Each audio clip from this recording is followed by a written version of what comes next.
என்னப்பா கணேசா, ஹரஹர சங்கர ஜெய ஜெய சங்கர, ஹரஹர சங்கர ஜெய ஜெய சங்கர. காஞ்சிவாசா யுத்மகே சாந்தஸ்வரூபய தீமகி தன்னோ சந்திரசேகரேந்திர பிரச்சோதயாத்.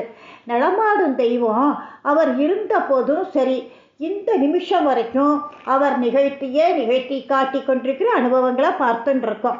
அந்த வரிசையில் இன்னைக்கு என்னன்னு பார்க்கலாமா? ரவி பாகவதர், அவரோட பேர் சூரியநாராயணன். இவன் விழுப்புரத்தில் இருக்கா. இவரோட தாத்தா எஸ் சிதம்பரையர், சுதந்திர போராட்ட தியாகி. அவரும் இவரோட தாத்தா சிதம்பரமும் மகாபெரிவாளும் சின்ன குழந்தையில ஒன்றா விளையாடினவா 2 பேரும். எப்பேற்பட்ட புண்ணியவானவர்! ரவி பாகவதரோட குடும்பமே மகாபெரிவாளோட அத்தியந்த பக்தர்கள். அப்படின்னாக்கா தீவிர பக்தா. மகாபெரிவா தான் அவளுக்கு வேற ஒன்றும் கிடையாது, அப்பேற்பட்ட பக்தா. இவரோட அப்பா வீரராகவன். இவர் ஒரு பெரிய அட்வொகேட்டு. இவரும் சுவாமிகளோட பரம பக்தர். 1983 வருஷம் டிசம்பர் மாதம் 15ஆம் தேதி அந்த வருஷம் வைகுண்ட ஏகாதசி வந்தது. அன்றைக்கி அவள் அப்பா தவறி போயிட்டார், இறைவனிடம் சேர்ந்துவிட்டார். ஜென்ரலாக சொல்லுவா ஏகாதசி மரணம் துவாதசி தகனம்னு. அது அவருக்கு கிடச்சிது. அதுக்கப்புறம் 1 வருஷம் செய்ய வேண்டிய காரியங்கள்லாம் செஞ்சு முடிச்சாச்சு. அவருக்கு ஆப்தீகமும் முடிஞ்சாச்சு. அவள் அம்மா ஒரு லெட்டரை எழுதி தான் பிள்ளைகிட்ட ரவிகிட்ட கொடுக்குறா.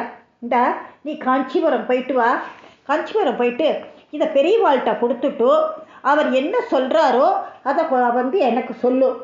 வழியில் இந்த லெட்டரை நீ பிரித்து படிக்காத அப்படின்னு சொல்லி அனுப்புகிறா. லெட்டரை வாங்கி வச்சுன்னுட்டான். என்னது வழக்கமாக எல்லாரும் சொல்கிறோம், இந்த லெட்டரை பிரித்து படிக்காதேன்னு யார் சொல்கிறாளோ அப்போ நிச்சயம் நம்ம அந்த லெட்டரை பிரித்து படிப்போம். ஏன் அதில் என்ன அப்படி என்ன எழுதியிருக்கா, பிரித்து தான் படிக்கலாமே அப்படின்னு படிப்போம். அதே தான் இவருக்கும் தோணித்து, ரவிக்கும். என்ன எழுதியிருப்பா அம்மா அப்படின்னு ஒரு எண்ணம். சரி, விழுப்புரத்தில் பஸ் ஏறிட்டார் காஞ்சிபுரம் போகிறதுக்கு. பஸ்ஸு கிளம்பி எடுத்து போயின்னு இருக்கு. மனசு கேட்கல. மெதுவாக லெட்டர் எடுத்தார், பிரித்தார், படித்து முடிச்சுட்டு அதே மாதிரியே மறுபடியும் ஒட்டி பைக்கில் வச்சுன்னு விட்டார். ரொம்ப வருத்தப்பட்டார். அந்த லெட்டரில் என்ன எழுதியிருக்கு?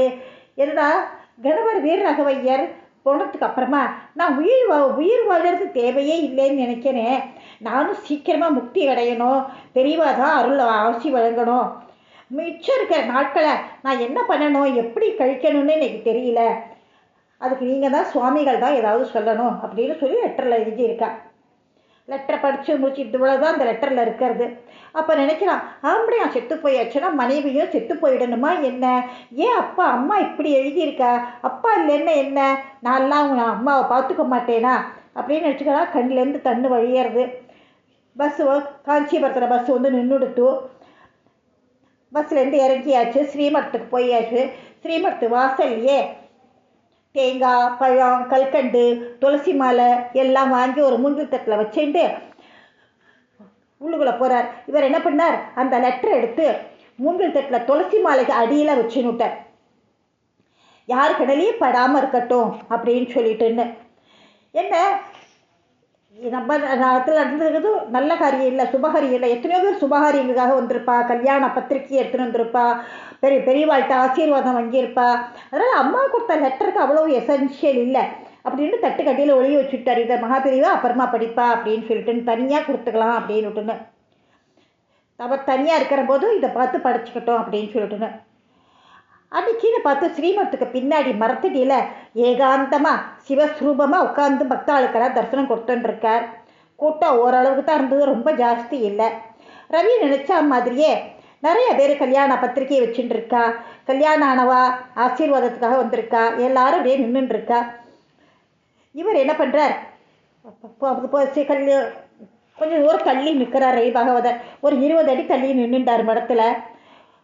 பெரியவா பார்வையில் படுறதையே பார்வையும் கிடைக்கணும், அதே சமயம் அவருக்கு எழுத்த மாதிரியும் நிற்கப்படாது அப்படின்னு ஒரு இடமா பார்த்து அவர் நின்றுட்டார். ஆனால் பெரியவாவோட தீட்சணிய பார்வையிலிருந்து தப்ப முடியுமா என்ன? விழுப்புரம் சிதம்பரையர் பேர் வந்திருக்கான் போல இருக்கே அப்படின்னார் சத்தமா. அப்போ ஸ்ரீமடத்து கைங்கரியத்தில் இருந்த ஊழியர் பாலு தான் அப்போ இருந்தார். ஆமாம் பெரியவா, ரவி வந்திருக்கார். அப்படி மகாபெரிவா அதோடு விடலை. என்ன விஷயமா, என்னை பார்க்க வந்திருக்கான்னு கேளு அப்படின்னு சத்தமாகவே கேட்டார். உடனே அவர் ரவி பக்கத்தில் போயிட்டு, அவர்கிட்ட 2 வார்த்தை பேசிட்டு வழக்கம் போல் பெரியவா ஆசீர்வாதம் வேணும், விழுப்புரத்துலேருந்து வந்திருக்காரு அப்படின்னு சொல்லிட்டார். அவ்வளோதான். தப்பி தவறி கூட அம்மா லெட்டர் கொடுத்துருக்கான்னு சொல்லலை. பெரியவா சாதாரணப்பட்டவரா, அவருக்கு என்ன ஒன்றும் தெரியாதா என்ன? ரவியோட அம்மா பாலு அவனோட அம்மா ருக்மணி என்கிட்ட கொடுக்க சொல்லி ஒரு லெட்டர் அவகிட்ட கொடுத்து அனுப்பியிருக்கா. அந்த லெட்டர் அவன் என்ன பண்ணியிருக்கான்னாக்க தேங்காய் தட்டில் துளசி மாலை அடியில் வச்சுருக்கான். அதை எடுத்து அவனையே வாசிக்க சொல்லும் அப்படின்னு சொல்லிட்டார். ரவி அப்படியே நடுங்கி போயிட்டார். அவர் கண்கள்லேருந்து தாரா பெருகிறது தண்ணு. எத்தனை சத்தியமான தெய்வம் இவர்! பெரியவாளுக்கு தெரிய வேண்டான்னு நம்ம மறைச்சி வச்ச லெட்டரை அவர் எப்படி கண்டுபிடிச்சார்? எல்லாரும் முன்னாடி நம்ம இந்த லெட்டரை எப்படி படிக்கிறது அப்படின்னு அவன் கலங்கறான். வேற எல்லாரும் கல்யாண பத்திரிக்கை வச்சு நிற்கிறா, நம்ம இப்படி எப்படி பண்ணுறது? கடிதத்தை வாசி அப்படின்னு பெரியவா சொல்லிட்டாரே, எப்படி படிக்கிறது அப்படின்னு ரொம்ப இருந்தார். அப்புறம் பாலுவை கூப்பிட்டு பாலுகிட்ட சுருக்கமாக இந்த மாதிரி சொல்கிறார். பாலுவும் போயிட்டு அதை அவர்கிட்ட சொல்லிடுறார் சாதாரணமாக. அவள் அம்மா கேட்டுக்கா அப்படின்னு சொல்லிட்டுங்க. அதை கேட்டால் பெரியவா கடகடன்னு சிரித்தார். ஏன் சிரிக்கிறாருங்கோ அங்கே உள்ள அதுக்கெல்லாம் ஒன்றும் புரியல. ஏண்டா இவ்வளவு சின்ன விஷயத்தையா ஒரு 1.5 பக்கத்துக்கு நீட்டி முழக்கி எழுதியிருக்கா ருக்மணி? எனக்கு எதுவும் தெரியாதுன்னு நினச்சுக்கிட்டேலா? அந்த லெட்டரில் என்ன இருக்குன்னு எனக்கு தெரியும். அதை இங்கே இருக்கிற எல்லாரும் தெரிஞ்சுக்கிட்டோம். அந்த லெட்டரில் என்ன இருக்கோ அதை அப்படியே சத்தம் போட்டு படி அப்படின்னு சொல்லிட்டார் பெரியவா. அதுக்கு மேலே மகாசாமிகள்கிட்ட விளக்கம் சொன்னாலும் எடுபடாது இல்லையா? எந்த ஒரு சத்தமும் இல்லை. எல்லோரும் அமைதியாக கேட்டுன்னு இருந்தா. ஒரு சிலர் பரிதாபப்பட்டா, உச்சி கொட்டினா. பெரியவா சொல்கிறார். எல்லாரும் அவர் லெட்டர் படிக்க ஆரம்பித்தார். உடனே பெரியவா ஒரு புன்னகையோட திருவாய் மலர்றார். மகா பெரியவா என்ன பதில் ருக்மணிக்காக மட்டுமில்லை, நம்ம எல்லாருக்கும் அதுதான் வாழ்க்கையின் யதார்த்தம் என்ன அப்படிங்கிறது உணர்த்திட்டார் பெரியவா. ருக்மணி ஏன் இப்படி பைத்தியமாக இருக்கா? இந்த லோகத்தில் இருக்கிறவா எல்லோருக்கும் அடுத்தடுத்து என்ன பண்ணணும்னு புதுசாக பிளான் போட்டுன்னு இருக்கா. இப்போ இவன் மட்டும் போய் சேரத்துக்கு என்னை வழி கேட்குற மாதிரி எழுதியிருக்காளே.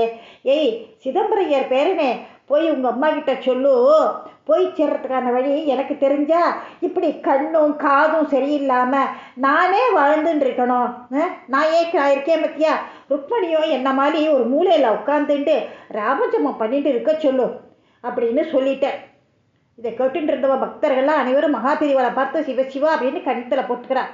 ரவியோட கண்ணெல்லாம் கல்லங்கி போச்சு.